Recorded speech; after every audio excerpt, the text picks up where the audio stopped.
আজ রেড রোডে মেগা পুজো কার্নিভাল, যেখানে 99টি পুজো কমিটি অংশ নেওয়ার কথা। মোট 20,000 বসার আসনের ব্যবস্থা করা হয়েছে। কেউ যদি দাঁড়িয়ে দেখতে চান সেই ব্যবস্থাও রাখা হয়েছে।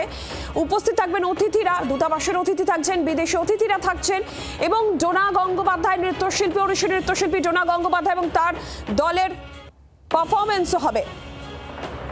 কার্নিভালের জন্য মহানগরের একাধিক রাস্তায় যান নিয়ন্ত্রণ।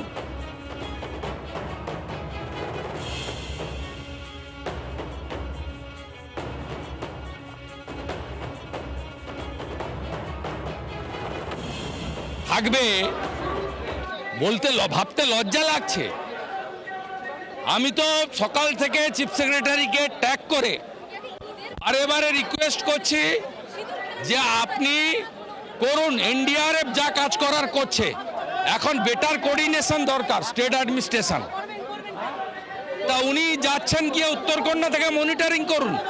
রাস্তা কেটে গেছে, ব্রিজ ভেঙে গেছে, আপনার পুরো কালিম্পং কার্শিয়াংয়ের সঙ্গে rest of the state cut up, Mirik Nagrakata Kranti দিয়ে একবারে নদী রাস্তার উপর দিয়ে বইছে। এরপরেও আপনার এদের কোনো দায়িত্ব নেই, এরা এখানে সব দাঁত কেলিয়ে হাসছে আর বসে বসে নাচছে। বাংলার আওয়াজ, বাঙালির আবেগ, জি 24 ঘন্টা।